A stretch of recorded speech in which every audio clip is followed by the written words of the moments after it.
Hello, and welcome to this special episode on Be Live TV, where we're looking today at the times of disaster. We're looking at how the sense of community in Australia has never been stronger.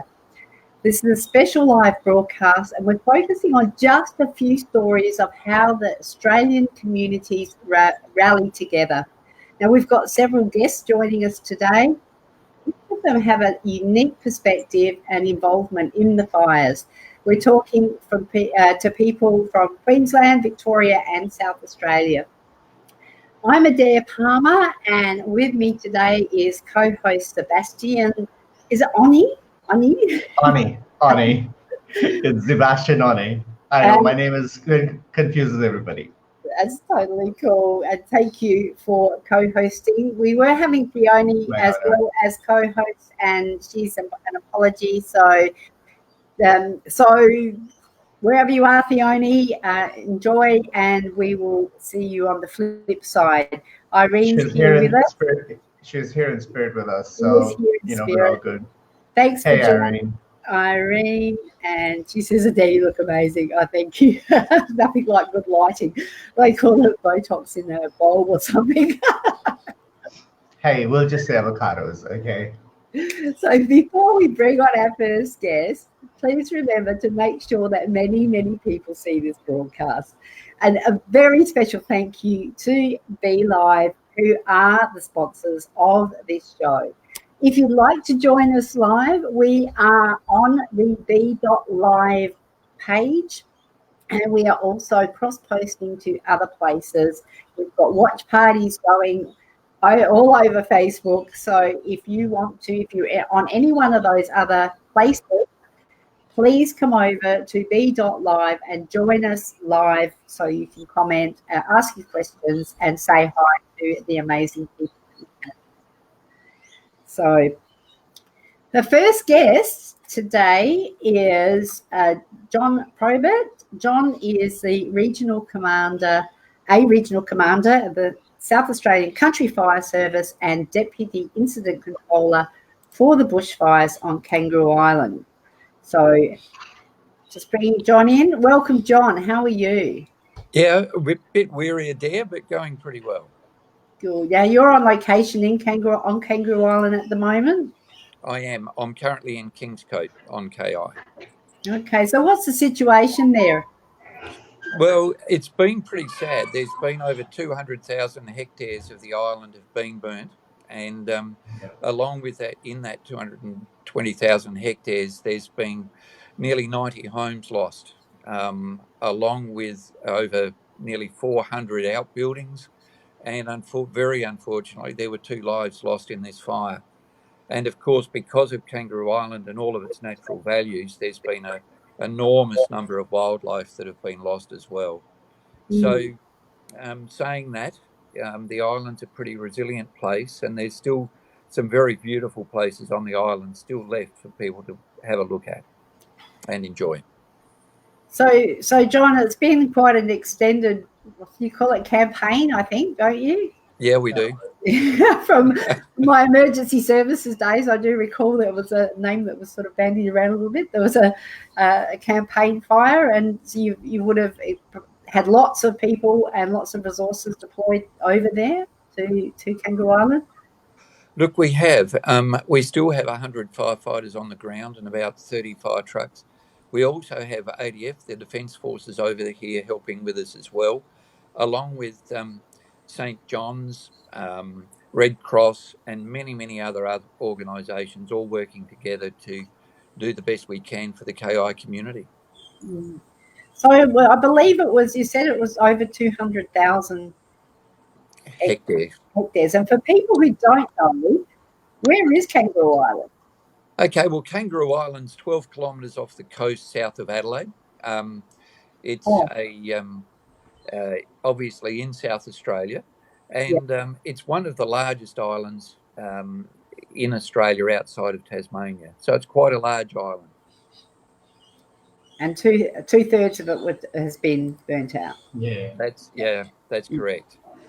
So it's a huge percentage of the island. But as I'm saying, that look, here in Kingscote, the fire didn't get here, and there's still some very beautiful places on the island, and it will recover. Which is the other thing to remember is the Australian bush, like its people, is very resilient, and in a couple of years' time, you'll hardly have seen where it was. Yeah. So, John, you just mentioned that we'll recover, and we do, because that's, like you said, we're very resilient.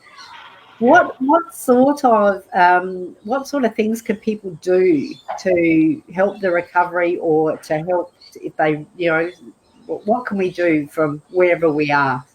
Well, for people that are close enough to do it, the best thing people can do is come and visit the island and spend their money.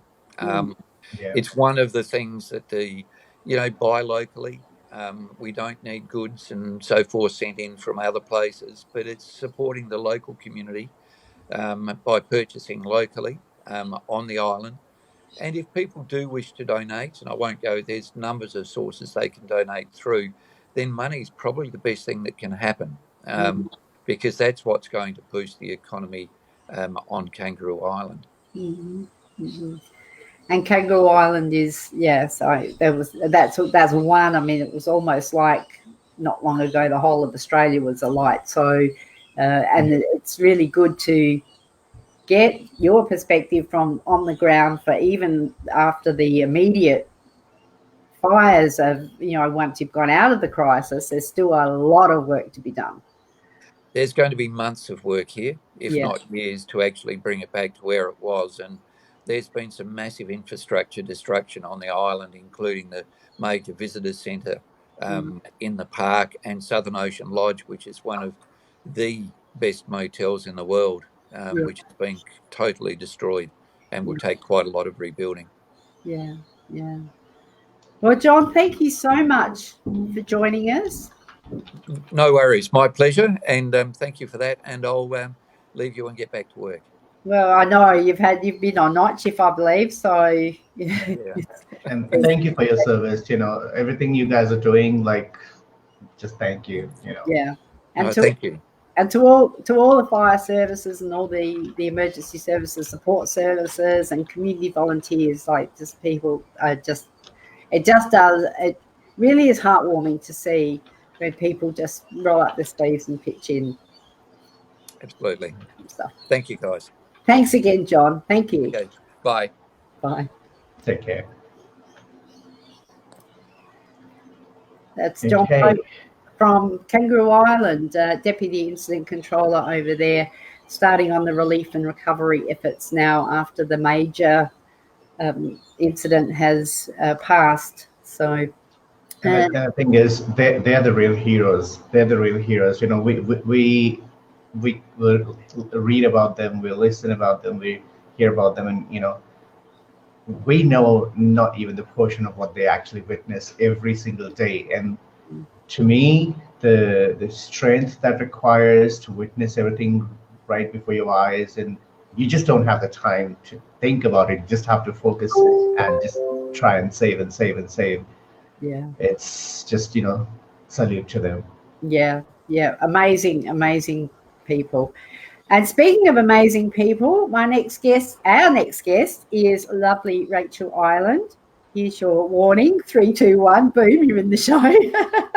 Just got you muted. Hey, Rachel. Straight away, hi. I didn't give you even a warning to stop yelling at the kids or anything, Ben, did I? Oh no, that's cool. I have one that's just woken up and looking at me like, "What the heck are you doing, Mum?" But they're kind of used to me doing it. Yeah, I was going to say.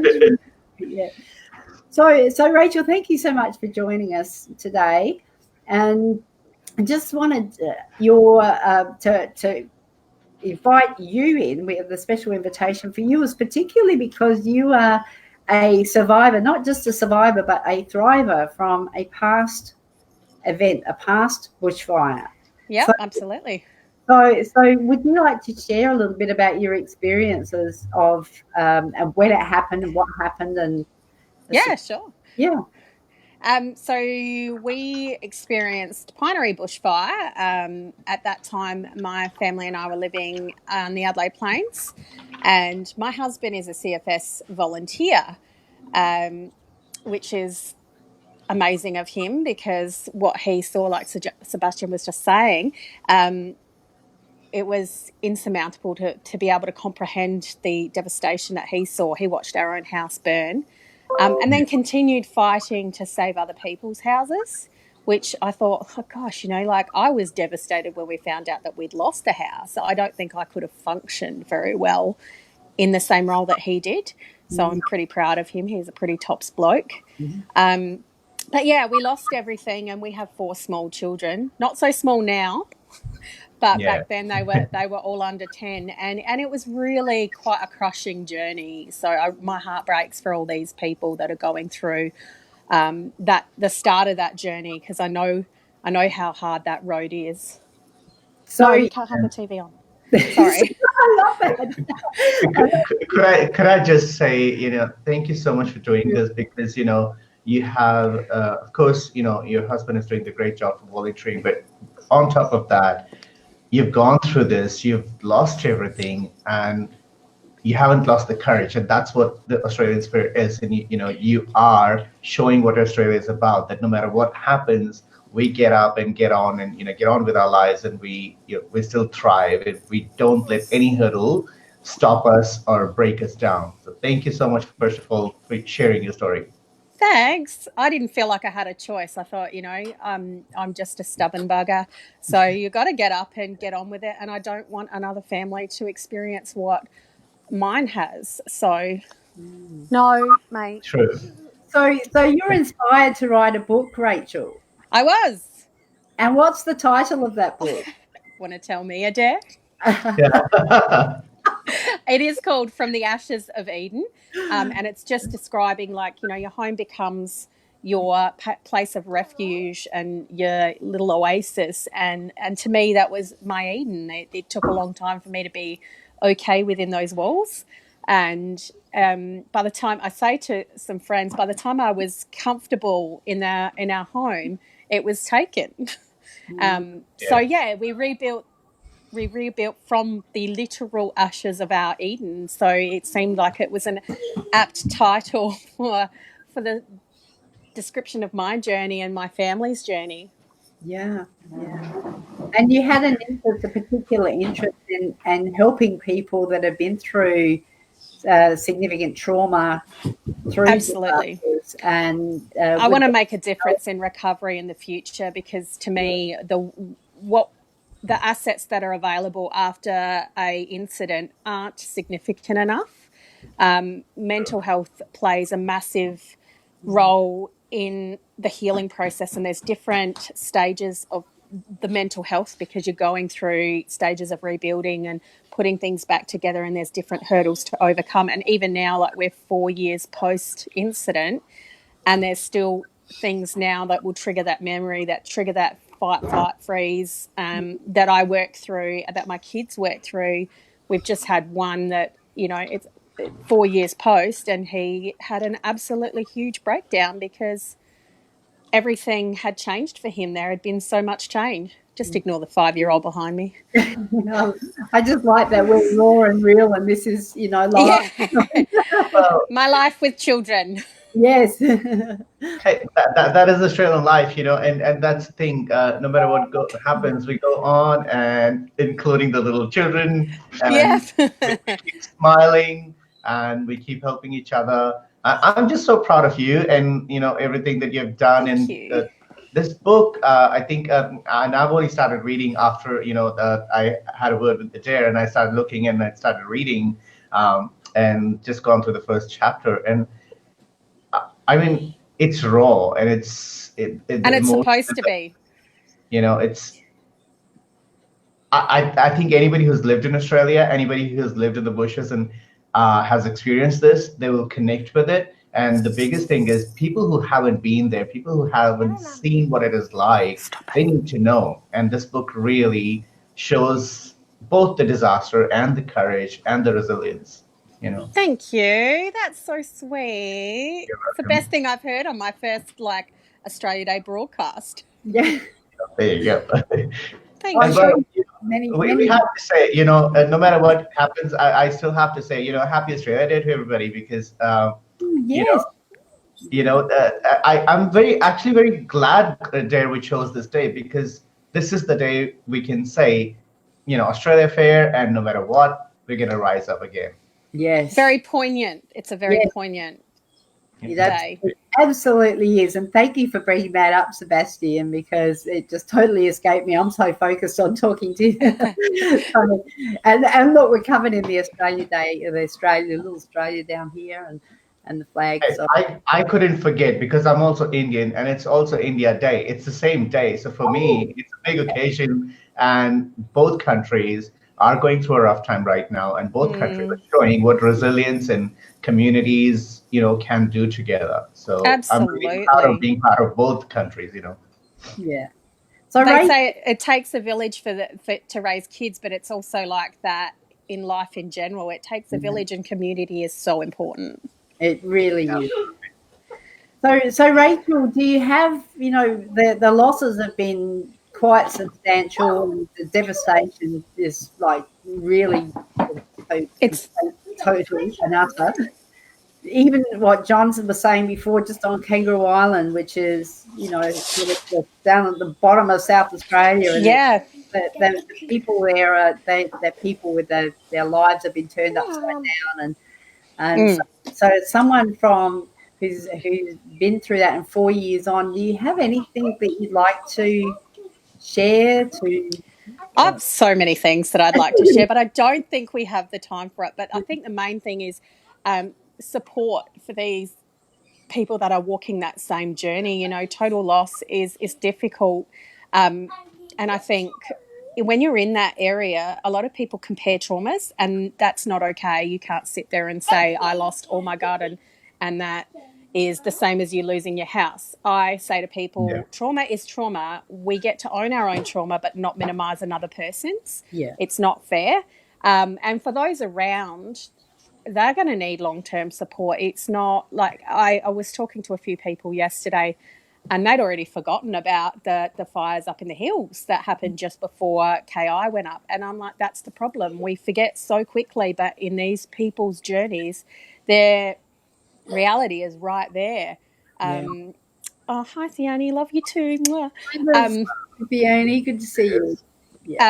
Like support is the main thing, not judging them for whatever they're doing to recover, because different people have different needs in recovery, and you don't get to judge them on that. You're making the journey harder. You're making their mental health endure more strain, and that's not okay. So those are important facets, I think. I think there's a lot of arguing going on at the moment when in relation to the charities and the money, and I think that's just we're deflecting from the actual issue at hand, is that support needs to be appropriate, and I'm not for or against what these charities are doing, but what I'm hoping they're doing is staggering that help to last a while for these people, is because that's what they need. Like, it's great to get money up front, but then as the journey progresses, they still need support. They still need to be able to feel like they're being lifted up in those times where they can't lift themselves. So I'm just I'm playing devil's advocate in that situation at the moment. So definitely support is the main thing, and not judging. Well, thank you for sharing that. We do have Irene here saying, where can we follow you? Phoenix Mountain, Australia. So I'll get you to perhaps pop over to be.live and pop your link to Phoenix Mountain page. Absolutely. I'll do that in a minute. That would be fantastic. Thank you so much, Rachel. Really appreciate you joining us and sharing a little bit. And I guess even that, you know, your positive outlook and seeing your beautiful kids there. It is. We're in a world of hope, and as you said on Australia, you got to have hope. It's fair. True. Yeah. So thank you so much. You enjoy. Thanks for having me. Australia Day celebrations, and we will see you again soon.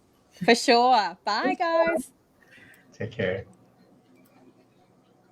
So we do have a couple more people in the lobby. We've got Troy Colley from here in Brisbane, and also the lovely Liz Palmer, no relation, but we do share a surname. Liz is actually standing in a car park. She's just picking up her daughter from the airport, I believe. So I'm going to pop her in first. Troy, can you just give me a nod if you're happy to wait a few more minutes? No, he's going, no. I know. No. It's Liz we're going to speak to because all the way from Hawaii. Hey, Hello, Liz, how are you Liz. going? Hello. Now we got audio. So thank you for joining us. You did drop out before, but now you're back. We do have a clear picture, which is great. Liz. Yeah, I'm here in the parking lot. So. Well, thank you so much. Really appreciate that you're being here.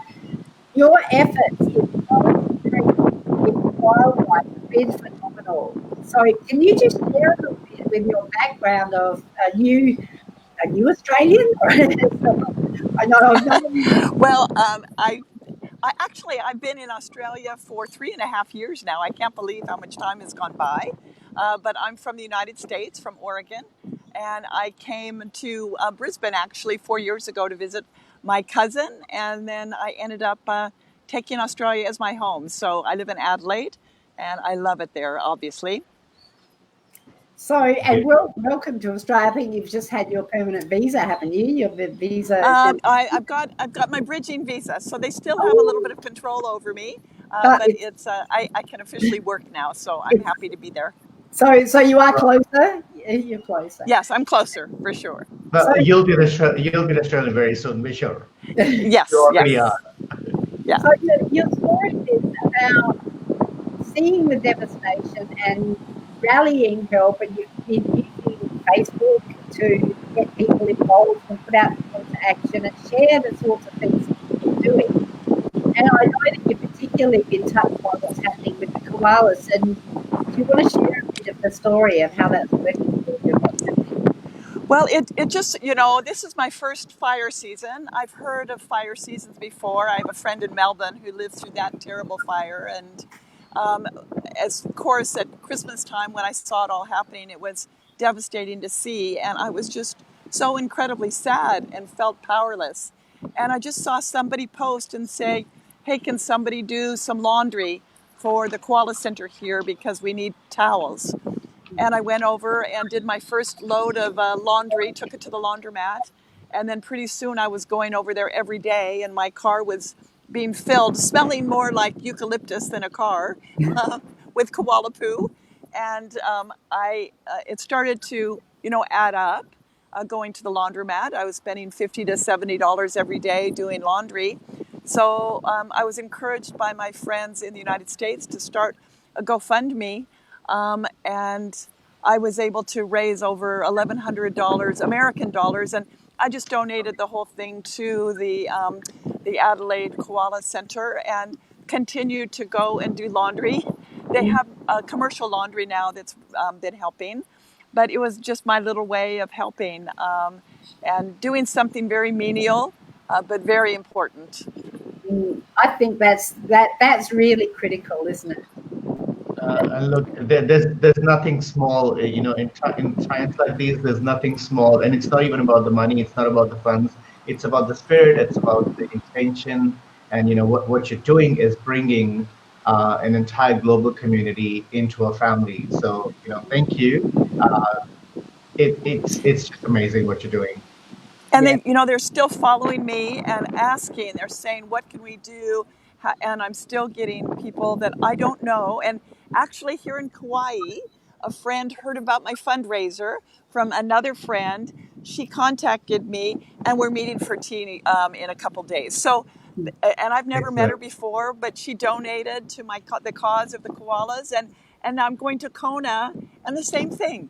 I'm meeting one of the people that donated. So what a beautiful way to bring it all together. And as soon as I get back home, I'm going to continue to do whatever I can to help the wildlife and the brave people that are continuing on with this.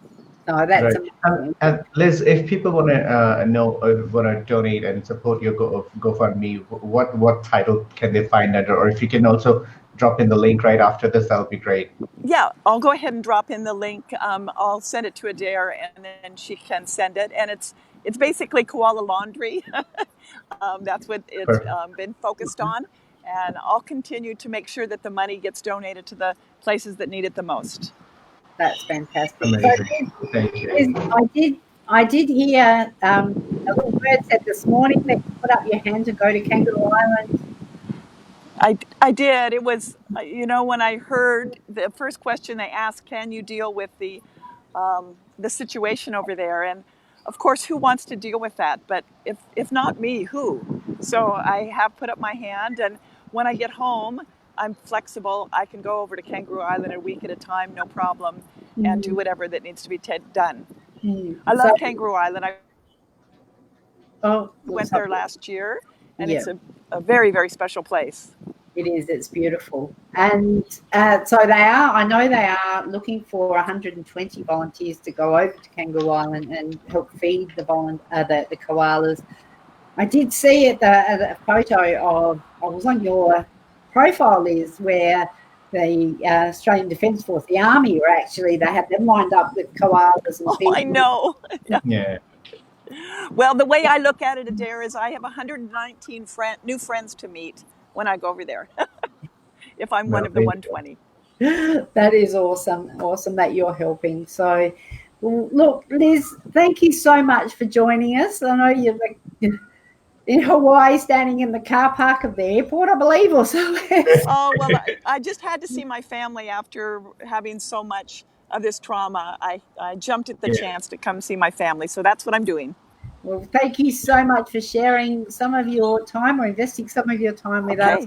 And please enjoy your time with your family. And I do look forward to catching up with you when you're back in Adelaide and when I'm back in Adelaide. We will do that. All right. Thank you so much.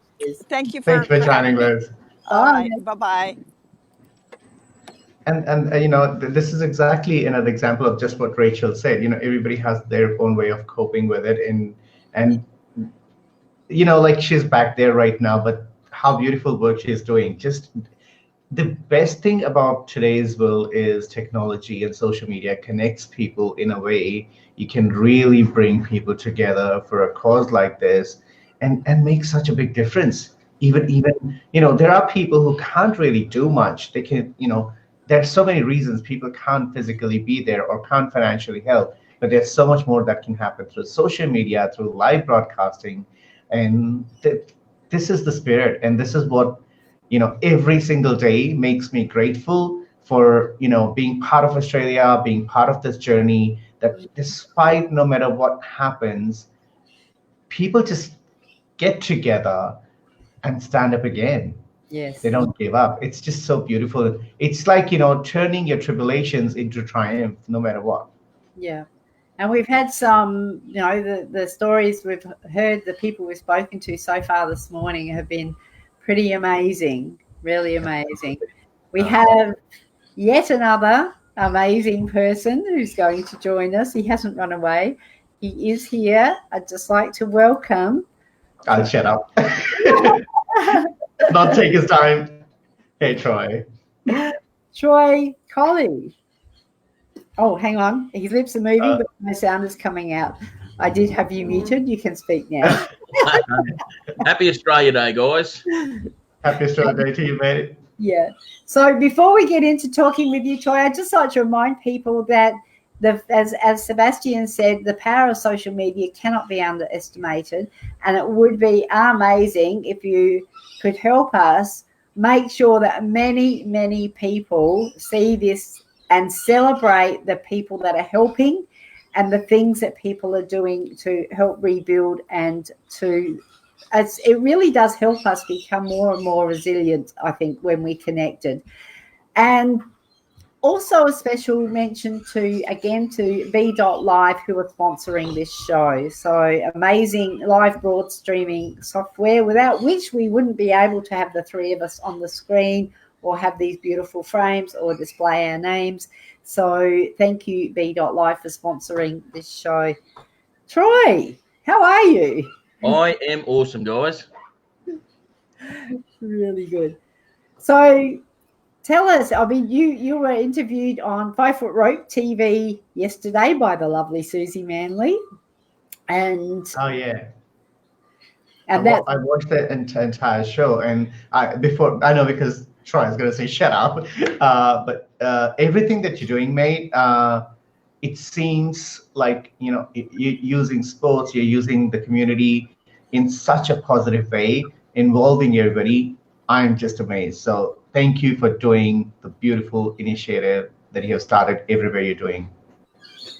So Troy, this initiative, it started with a kick, right? It happened last year. I was sort of out in Stanthorpe. I had a neck operation, so I had a week or two off. So I was out there, and at the moment it's a massive drought. Like, there's a drought everywhere in Australia, so water's a big struggle everywhere we go.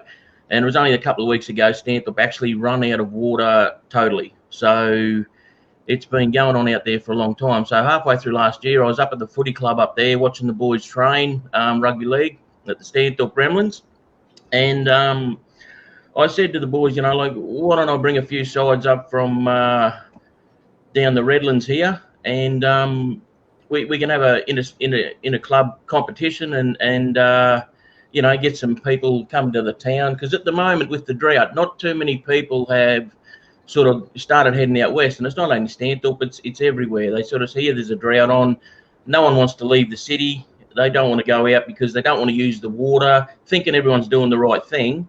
And so I thought, well, the only way to sort of crank things up is let's go and get some bums on seats at the cafes and the vineyards and the pubs and whatever else out that way. And so my two passions is Stanthorpe, my home, and footy, rugby league, and rugby union. So I thought, well, I'll get contact the president down here at Redlands Rugby League, Todd Flay, and run it by him. And he said, oh, great idea. So he thought I just wanted to take the under-12 side out, but it turned out that I want to take the whole club.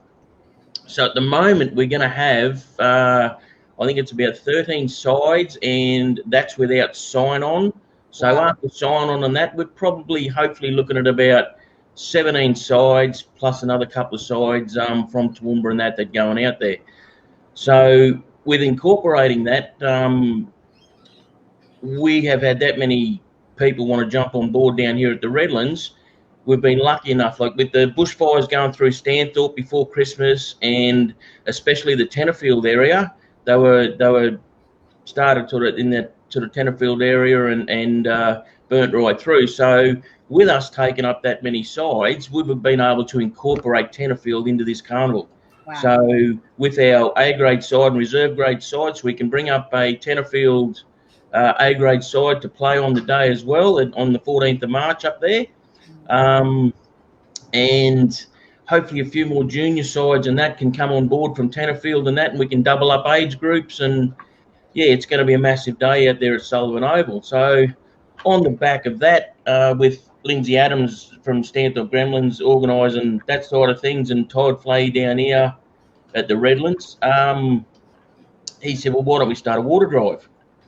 So we have all jumped on board, and the Redlands people down here and the people of Brisbane have just been unbelievable in their support with getting behind the water drive and getting behind the Redlands for Stanthorpe Drive. And everyone is so keen, and the amount of people and players and people of all like old boys for the Redlands jumping on board, wanting to go out there on that weekend. And we've also had Barton's Holden, who have donated 6 vehicles to help us cart water out there over that weekend, which is just amazing in the fact that people are just coming out of the woodwork to give us the support just to go out there and get bums on seats and put some smiling faces back into the town where we can go out there and help the locals, spend some money in town. And, we've got an opportunity to do it out there, but there's a lot of towns over Queensland, New South Wales, Victoria, like that are really struggling with people not being able to spend money in town. So the big thing is let's go out, visit the towns out west, put some money over the counter and help their little communities get back on their feet and give hugs, have a smiley chat, and just show the support that everyone across Australia is really giving. Well, it's not only Australia, across the world is giving to the people in need at the moment. Yeah. No, I think that's it's amazing what you're doing, and it's just been it's been phenomenal watching that idea that you had and see it grow from, like I said, it started with a kick of a footy. That was like playing, really, wasn't it? but it started there, and then it's turned into, sort of a carnival, and, with a water drive as well. So with the water, is that, and kudos to Barton Holden as well for donating the utes. It's so appropriate, the utes and the Aussie we're so you gotta have a ute. Gotta have a ute. So you're filling them up. Where can we, if we want to, because we're in the Brisbane area, where can we get the water to the ute to be transported? In the Leagues Club, the Redlands Rugby League Club at Pinklands in Thornside is a drop-off point. There's a Kim Richards office in at Victoria Point. We can do drop-offs there. Or if there's any drama, you can just contact the Redlands Rugby League, and we can come and pick up any donation or that you can, gratefully give. So it's been awesome in the fact that people have just jumped on board and come out of the woodwork. I just can't believe the amount of support that we have had. And, I'm just so grateful for one little idea and how much it's evolved just in the last sort of 3 or 4 months. It's just been incredible. Yeah, and Susie's saying the community working together. Yeah, totally amazing. I love the water drive, and Troy, people who are outside, Brisbane, or people who are across the world, if they want to support, what can they do? How can they get in touch with you guys to give any kind of support possible? Yeah, well, we can contact the Redlands Rugby League Club or Todd Flay. He's really been behind the drive.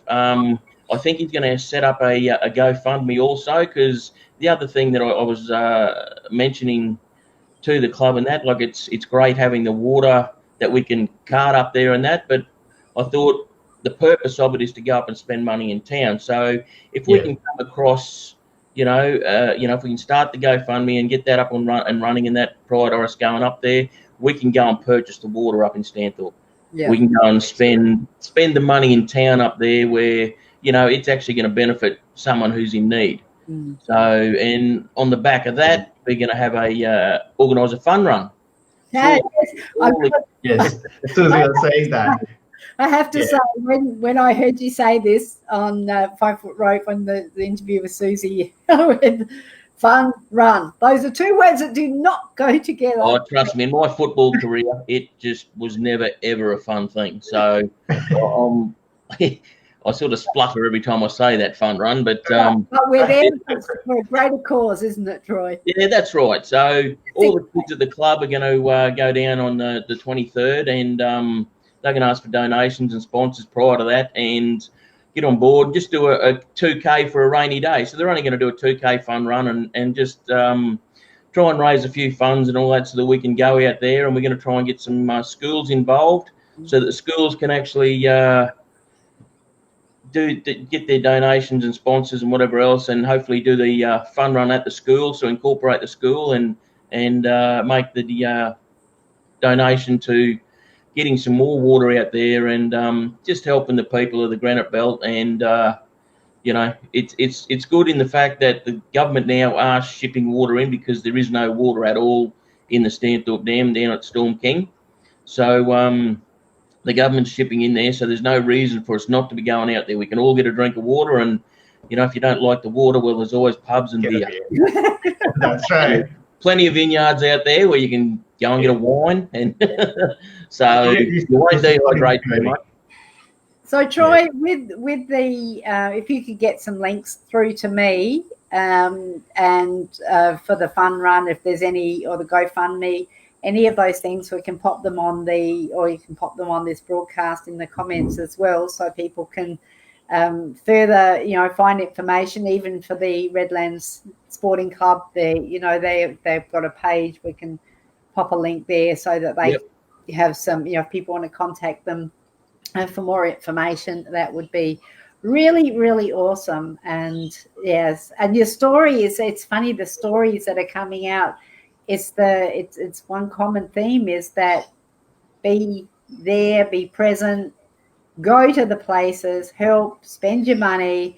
More is probably more important than donating a toaster or something like that. So yeah, that's exactly right. And there's nothing better than going out there, going to the local cafe, grab a hamburger, chips, and a drink, and actually talking to the shop owner and getting a bit personal with people. And it just makes the people feel a bit more special in what they're trying to do to keep afloat, a bit more worthwhile. Like if there is a bit more positivity out there, and we can go and talk to the people and interact and do all that in person, and just let them know that we are thinking of everyone across Australia who has been hit by all the drought and the bushfires and everything like that. And on the back of that, we can't really thank the bushfire the firefighters enough. They have been unbelievable in their just back-to-back, day-to-day, stand up and keep moving, which, at the end of the day, that's the Australian way, isn't it? We don't ever take a backward step, and we just get up and keep moving forward. So, whatever the universe is going to throw at us, then bring it on, because I'm sure we can all rally behind it, and we will come out in front. I love that sense of community. It really, that's one thing that really does come out. So, and look, guys, even if you don't like running like me and Adaire, don't worry. Just cheer for the runners anyway, and just support anyway. Run in your mind, but do anything and everything you can. Even spreading the word out there is, supporting what you're doing. So I can walk 2K or Dan. Exactly right. It's just about participating. It's not. Absolutely. Well, thank you, Troy. Is there any last words that you'd like to share with us, or reminders, or No, I think that covers it all. I think everyone's on the same page. Everyone's just out there to help, and just do the right thing by our fellow humans. It's if someone's down and out, it's not about slipping them all down and trying to get in front. It's about picking them up so that they're walking beside you. Absolutely. Yeah, absolutely. Absolutely. And Susie's saying there may be a 5-foot rope minibus road trip to support the footy carnival if anyone wants to join. Did you know about this, Troy? Yeah, it has been in the pipeline. Yes. It's like, surprise. This is good. This is exactly why we're doing this. So excellent. Yeah. Thank you so much for joining us, Troy. No worries, and thanks for doing what you're doing, guys. No worries. Thank you for making this, this special day with your presence, making it even better. What better day than Australia Day to do this? Exactly right. It's a perfect day to be out there and spreading the word. Yeah. So absolutely. Thanks, Troy. You, All right. Thanks, guys. See you later then. Szebastian. Wow. Stories, and you know what I like what is beautiful is not a single soul has so far focused on themselves. They're focused on the community, they're focused on the country, they're focused on the situation. Not a single person, whether you see the comments, whether you see the participants and the guests, no one is saying, oh, I lost this, oh, I had this pain. Everybody's talking about, hey, yeah, I had what I had, but I am here to support what I can, and in any which way I can. And I think that's beautiful. That is the spirit of Australia. That is what I call Australia Fair, Yes. So we stand together, we rise up to the occasion, and we just absolutely, Australia doesn't know how to give up. It's that simple, No, we don't. And Szebastian, you've had your own experiences as well, haven't you, with the fires, pretty much firsthand? Well, I would say not firsthand as much, but people in my life, both my employees and my close friends, 3 of my friends, like Rachel, have lost everything they had. On top of that, out of the three, two of them just literally got houses unmortgaged. They just got them, and beautiful houses, big places in once in New South Wales, once in Victoria. And it's just heartbreaking. When I first heard, you hear stories, you read newspapers, you watch news, and you think, oh my God, how sad. And then suddenly someone gets hit with it. And I'm right now, I'm speaking, I'm getting goosebumps because I couldn't believe it.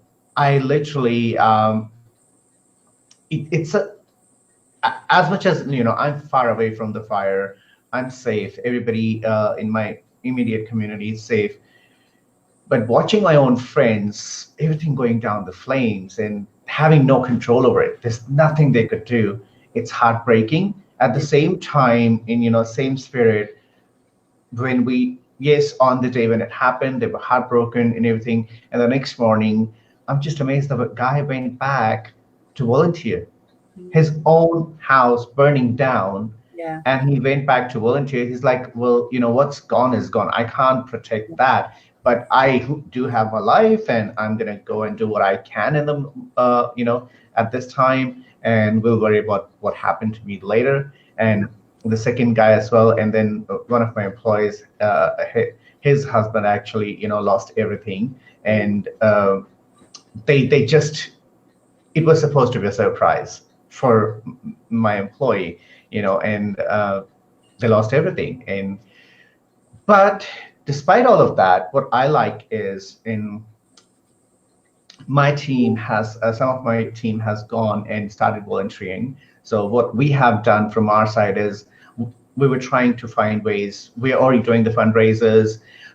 We're not a big believer of sort of, going and asking for money. We prefer how practically we can help. So what we decided is, how can we volunteer? So 6 of our team members have gone, 3 in New South Wales, 3 helping in Victoria, and they're full-time working with the community, whether it's, driving people around, whether it's cooking for them, whether it's cleaning, people are going, as Rachel was saying, people face a lot of trauma. That's one of the biggest impact people have, because things can be brought back, but what happens here is too difficult to handle. Yes. So helping people, just believe it or not, people ask, how can I volunteer? I don't have this, I don't have that, I don't know how, I'm not physically able. 2 of my team members, all they're doing is just listening to people, just sitting with them, just talking to them, listening to them. And that's all they're doing. But it is making a difference. It is helping people. And what we did from our side is that we have given all these 6 people, fully paid leaves as long as it needs, as long as they need to. They don't need to come to work. They don't need to report to work. We just want them to go and help. I think that's what I can do from my end. Yeah. And as much as it has been heartbreaking, it has also been absolutely inspiring how the community comes together. Little kids saying, that's fine. Mom and dad are going to, make it happen again. We're all going to come together. Little kids helping older people helping, little kids. It's as, everybody was saying, it's bringing people together. It's creating new friendships. It's turning a very bad situation into a very beautiful network of new friendships, new families.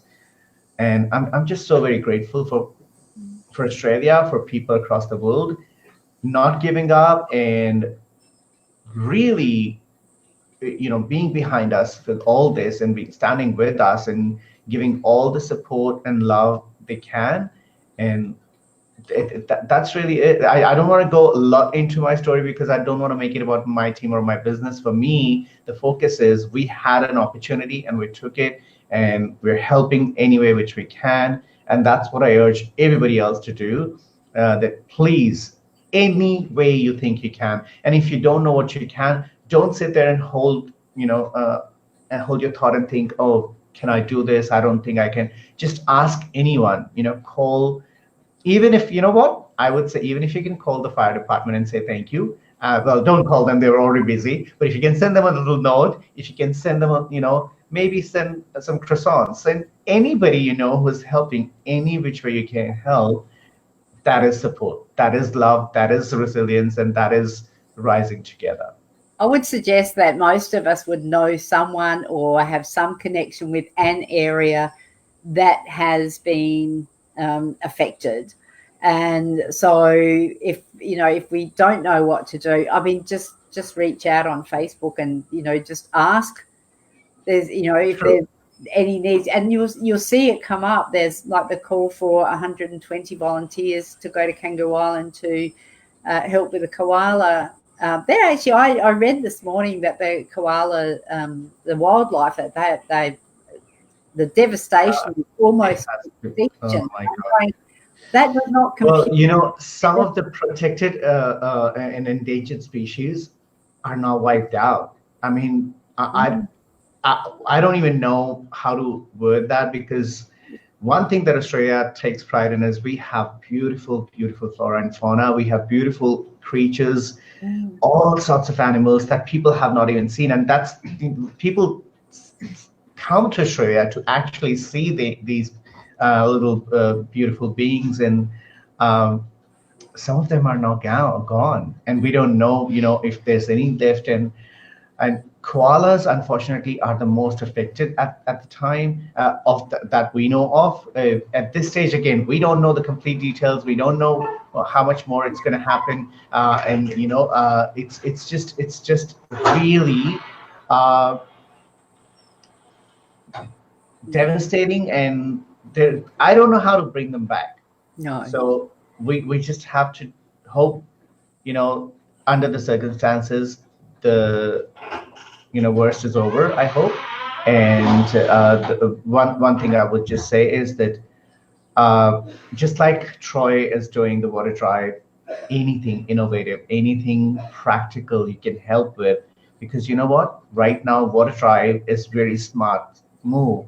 Water during this situation, for animals, for people, for children, is so crucial. And it is one of the, though we live surrounded by water, but drinking water is really a rare commodity. So, try and help any way you can. Any way that you can. So thank you, Szebastian, for sharing a bit about your story as an employer. And that's another thing that I'd like to recognise, the people who are employers, because I've got a past in working in emergency services. And one of the big things when there is a disaster is the reliance on employers to be able to release their staff to go and help, whether it's a fire, a flood, or earthquake, or whatever it is, a cyclone. Those people, that the members of the community are quite often, the volunteers are either self-employed or employed by other people, and it has a ripple effect and an ongoing impact on the productivity and continuity of the businesses and services. Yeah. So it really is disruptive to, in many more ways than what we actually can. Like, at the face of it, we just see the devastation, but behind that, people are involved. There's much more to it. So thank you. I know you said don't mention it, but I'm going to. So thank you for being such an amazing employer, and you're shining the light for other employers to know that, we're all in it together. And look, we're not the only ones. We are a very small team that has gone there. I can tell you, so many local businesses, cafes, restaurants, little, even you would believe the kind of businesses that are coming there. Some people are shutting everything down, taking all their machinery, whatever they can safely, and opening up free stalls, free food and everything, helping in any which way they can. And I was talking to somebody on the phone, and I said, well, so, you just started your business and you don't have that much. And he literally just said, but this is the community that helped me get here where I am within, last 6 months. And if I can take 15 days away and I can give back, I don't care. After that, this community is beautiful. They're still going to, support me. So for me, it's not about the business. For me, it's about the community that gave me love, the community that helped me become, have a better life. It's time for me to give back. So I urge all small businesses, no matter how big or small you are, anything you can, please do. Even if you can just give, one of your employees a day off to volunteer and support them and be, their support. That's the most beautiful thing you can do for the community. Yes, I think that. So, Adaire, I want to ask you, I know we're running out of time, but I want to ask you, because you've organized all this, and I want to thank Irene Enriquez Chan as well from BeLive for organizing all this. But Adaire, you have not only the experience, you have put this all together, and it is obvious, but I just want to ask for the audience to know what made you organize all this. Well, and I'd like to thank Theonie as well, because she's cheering us on from the sidelines today, even if she couldn't join us live. And thank you and Irene. Actually, Irene came up with the idea. Now, I've always been passionate about community, and everything that I do is around creating community, whether it's online or offline. And I have a history, a background of working in the fire services and the rescue services in South Australia with the Fire and Emergency Services. And I did that for many years. And I know what happens when disaster hits. And I was there on the ground for the Wangari fires over on the South Australian west coast in 2005. And the devastation, there was lives and property, and the devastation was... And that comes back to me, and I just go, if I can use what skills I have now and what resources I have now to help, then I'm going to do whatever is within my power to do it. So where I am right now is on a beautiful little island. It's off the coast of Brisbane.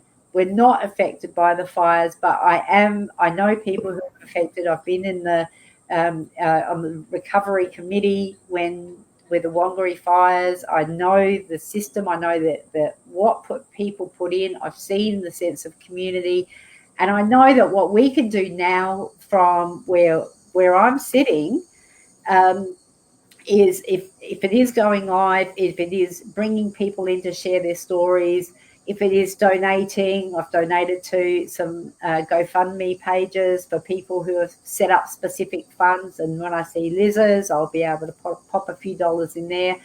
It's not huge, but it's something. So it's not about the amount, it's about the intention, it's about the big heart you have. And thank you for doing this.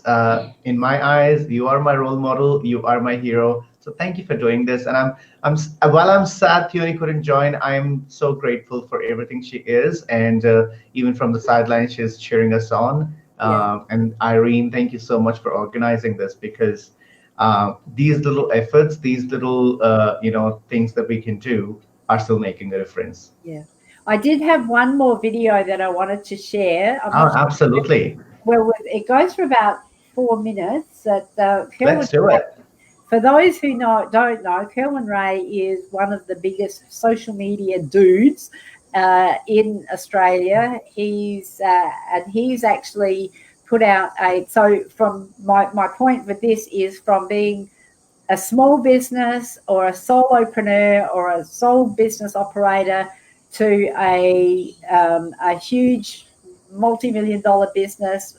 We can all contribute whatever it is that we have the capacity to do. I will. It will take a couple more minutes, but thank you for standing. I'm going to pop this solo, and I'm going to play his video, and then we can have a quick conversation about that.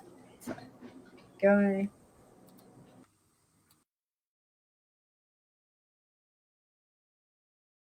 Around the world safe and sound. I've been trying to shoot this video now for quite a few days. To be honest, every time I've tried to film it, I've found myself breaking down and expressing levels of emotion that make it impossible to communicate clearly. And truth be known, I've been trying to find the words, because the reality is it's very difficult to put into words what we're actually seeing over here in Australia right now. The devastation and destruction is unprecedented at a level that I've never witnessed before. No one's ever witnessed before. We've lost over 12.9 million acres of our beautiful, beautiful bushland here. We've lost over 800 million animals. The koalas are on the verge of extinction, functional extinction, due to the numbers that have been lost here in the devastation that we're experiencing. Over 1,400 homes have been taken to the ground and families displaced, hundreds of thousands of people displaced as a result of these fires from the evacuations that are going on.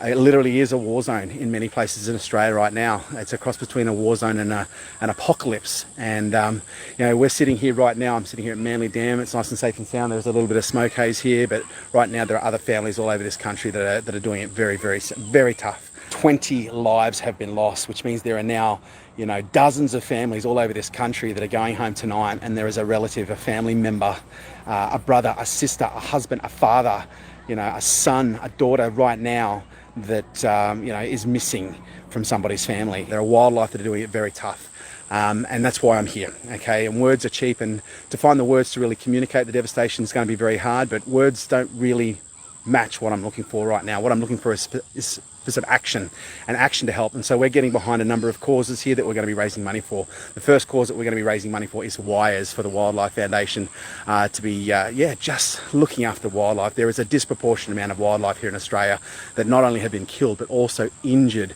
and that's going to be a long and slow recovery and a very expensive recovery for some of those. And also our volunteer firefighters. Just here in New South Wales, 75% of the volunteer firefighting budget was cut only 6 to 9 months ago, which is absolutely ridiculous. So these guys need our help. You know, the crazy thing is we knew this shit was coming. We knew this was coming. The warnings were there, but unfortunately the money wasn't and the action wasn't taken. So this is our opportunity to help, and I'm calling out to you for your help. Wherever you are in the world right now, especially if you're safe and sound, I'm asking for your help.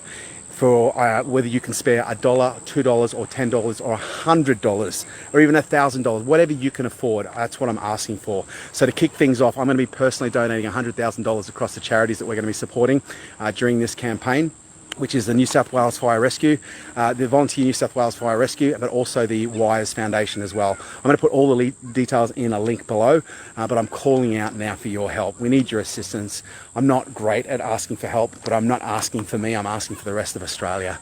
And now is the time to rally together. And although this has been, you know, devastation at a level that we, as I said, is unprecedented, at the same time, I've never seen such an overwhelming gesture of goodwill, such an overwhelming gesture of kindness, and such an overwhelming gesture of love. The people out there right now, the support that is emerging, the love that is being shown, although there is extreme devastation on one hand, on the other side, we've got incredible communities coming together. And this is where I'm asking for you guys, our community, okay, the unstoppables out there. This is where I need you. So if you guys can support, please, anything you can. As I said, I'm going to kick it off. I'll be putting in $100,000 across the charities that we're going to be supporting, but I need your help as well. So anything at all, $1, anything at all is going to help somebody somewhere. Thank you very much, guys, and let's see what we can do with this. Let's aim high. We're going to aim for a big number, but the reality is I need your help to get there. Let's kick this off. Let's get going.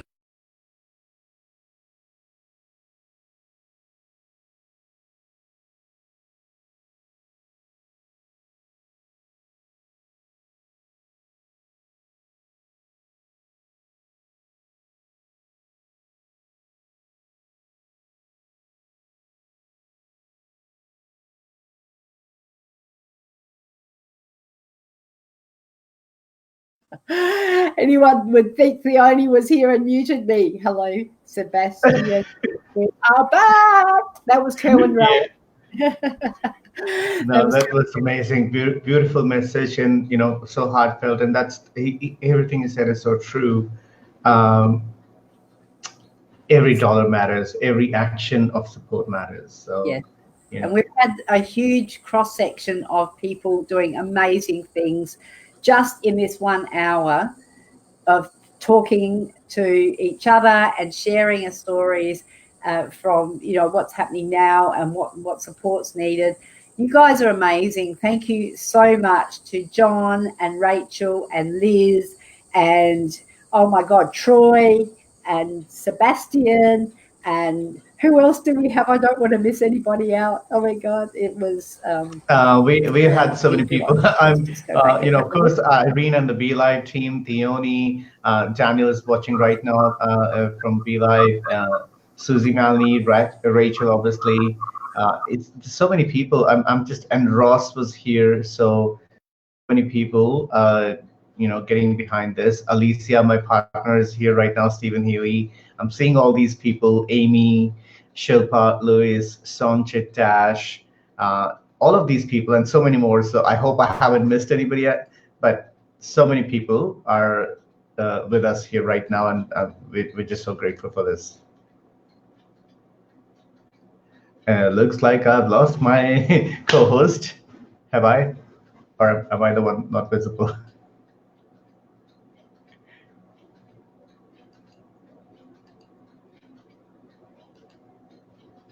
Okay, so looks like we're having a little trouble, but until Adaire comes back, I just want to say thank you to all you guys for everything you've done, for being here, for supporting us, and anything you will be able to do. We will put up all the links in the broadcast. So go and check out the ways you can help. Go and check out everything you can do. Spread the word, support the community. This is a difficult time, but we as a community do get together, and we as a community do support each other, and help each other rise up. So thank you so much for joining, and I'm just waiting to see where Adaire is so we can probably conclude the broadcast. Okay. So while we're waiting, once again, guys, thank you so much. This was a broadcast to support the community, and okay, so Theonie, sorry, Adaire is just telling me that she's lost the audio. I see that she's actually, so I am audible and visible. So just letting her know that she's on a blank screen. So Adaire, possibly refresh your browser so you can come in. And guys, just want to thank you again for everything that you have done, how you have supported us, for all your messages. Rachel, Troy, oh my God, I'm forgetting. I'm so bad at this. Rachel for sharing your story, Troy for sharing your story. I am forgetting someone, and I'm so mad at myself for this. Liz, yes, Liz Palmer, Rachel, and yeah. So please, You have no audio. Thank you so much. I hear you. I can hear you. I do hear you. So yes, thank you so much, Rachel, for joining us, Troy and Liz Palmer, for doing what you're doing for the community, helping us the way you are, and helping the community, spreading the word out there. So we really appreciate that. And okay, looks like we're all set. So thank you. And I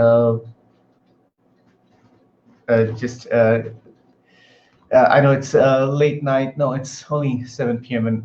in United States, but thank you for everybody across the world joining us and helping us. So have a good day ahead and do what you can. And happy Australia Day, everybody out there, and happy India Day.